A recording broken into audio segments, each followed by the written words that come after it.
Here's an inconvenient truth. Going flawless is insanely difficult. If you're someone who's clicked on this video thinking I'll be able to give you a magical solution to going flawless, there isn't.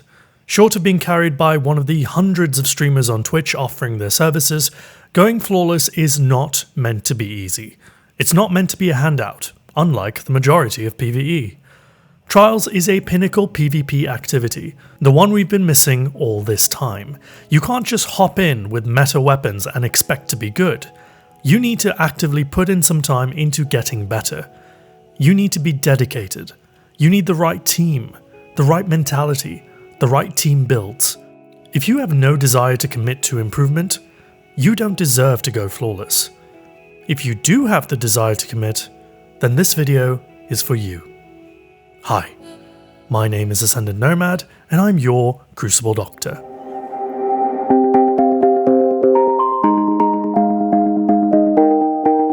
This video is the final one of 6 of a collaboration with BRAVExHERO for making a series of guides for Trials of Osiris. If you're seeing this video on my channel, the link to his channel is below that like button. Be sure to subscribe to his channel for great build advice, excellent tips and tricks, and, on occasion, something completely different. If you're seeing this video on BRAVExHERO's channel, hello! Nice to see you again. I sincerely hope that both of our audiences have enjoyed the content we've put out, and that you've learned something in the process. Let's go out with a bang. To start, allow me to rationalize my opening tirade. There's a lot of similarities with going flawless to completing a raid for the first time. With a raid, you must be a high enough light level. You need to spec yourself appropriately with the right builds and loadouts. You must learn the encounter mechanics, and you need to have the right temperament to learn, adapt, and try again. You are also at the utter mercy of the competence of your team. You have to stick with them, work with them, and pick them up when they're down, or do your best to pick up their slack. Raids are difficult content.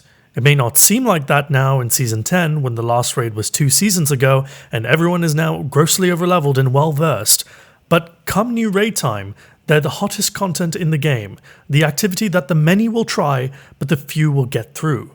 You can't hope to participate in a raid successfully without meeting the minimum requirements. There's a recommended light level, there's a few loadouts that you may need to swap back and forth between, you'll have to adapt and improvise on the fly, you'll have to communicate with your fire team, and you'll have to work hard and work together. Does this sound familiar? Luckily for you, Trials is a much simpler prospect. Kill or be killed. No ifs, ands, or buts. The mechanics are simple and the amount of variables are low. It's the execution that matters. And in order to execute better than the other team, there's some hard truths that you're just going to have to accept. I've said this before in other videos, but there's no point in worrying about the variables that you can't control. You can only worry about the things that are in your control. Those things are you and your team. Let's start with you first, you absolute menace. In order to go flawless, here's what you need to have. Number 1, pretty good aim and good gun skill. You need to hit your shots. This is the most important thing out of anything. I don't think I have to explain more than that. You need to win your ones. Number 2, good movement.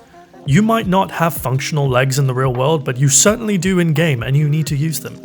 You need to be able to engage and disengage quickly, slide around corners and pre-aim them before you do. You need to know the map so you know the most efficient paths to get from A to B, whether it's to trap a target, perform a flank, or purely to survive. Number 3, game sense. Really good game sense. Mind you, there's not a lot that goes into this one. Play with your team, push the advantage when you can, rotate accordingly.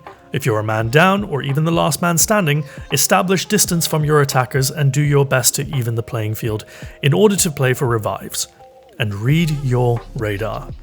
Number 4, communicate to the best of your abilities. I know that comms are hard, but you have to learn how to get good at them. I recently made a video on this specifically for Trials to help you out.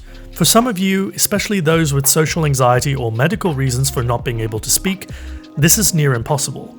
But you can message each other and talk after games to gain that crucial understanding of your teammates that you need in order to play with any kind of synchronicity.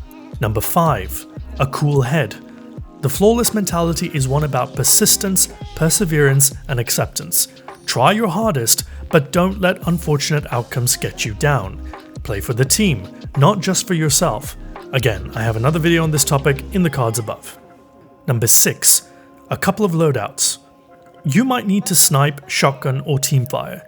You might need to counter that Suros with a Suros of your own.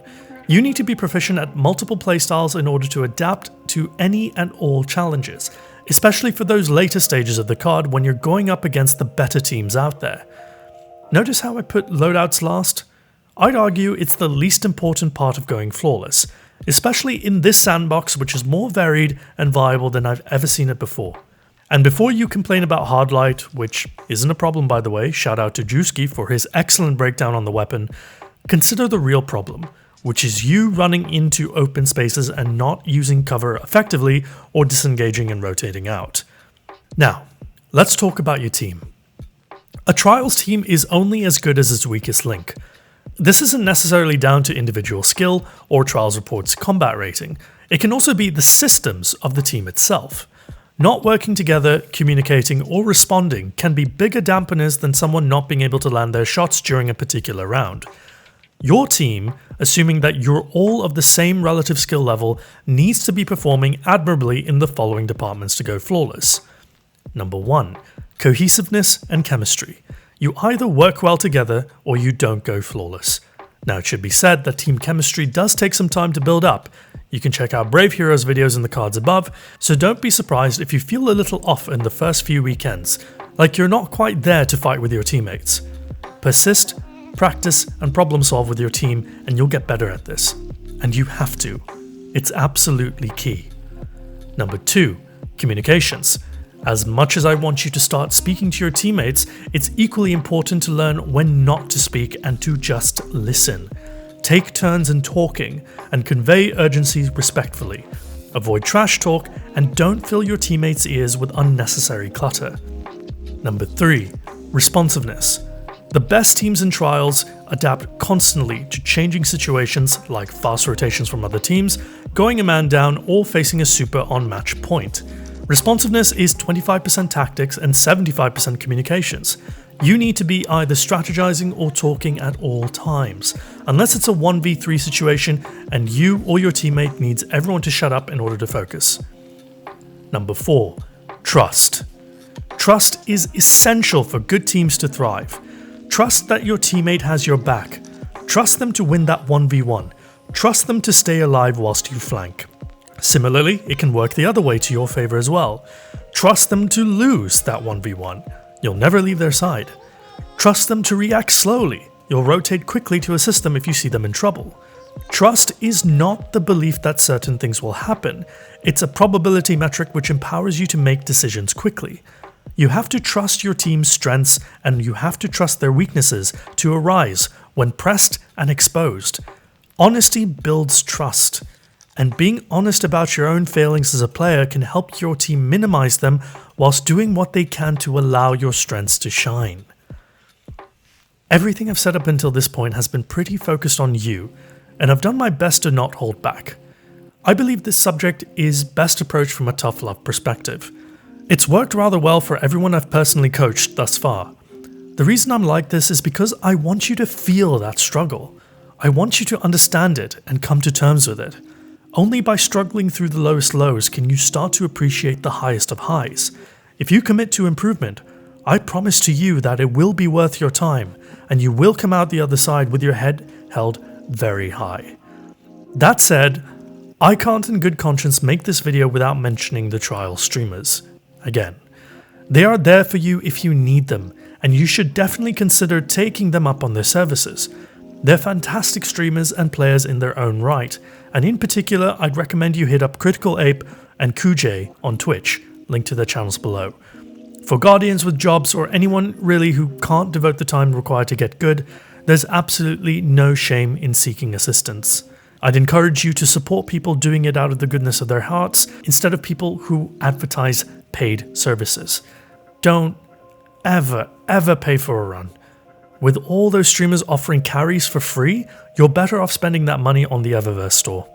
But if you have the time, and you have the desire to go flawless, then I hope this video has helped to lay out a path for you to go all the way. You might get it in a week, a month, or even a year from now. As long as you're committed to improve, you'll get there. I maintain that going flawless in Trials is insanely difficult, but you're only as good as your commitment to getting better, be that in life or in Destiny 2. That's it for this video, and that's it for this collaboration. Thank you so much for watching and sticking with us through this entire series. Please, please, please follow BRAVExHERO if you haven't already. He deserves your viewership and your subscription, and he's one of the smartest and kindest guys on YouTube today. If you're on BRAVExHERO's channel watching this, thank you so much for having me, and I hope I can come back soon. And to both of our audiences, if you like this video, you know what to do. I'm Ascendant Nomad, and I'm your Crucible Doctor. See you at the Lighthouse. Cheers.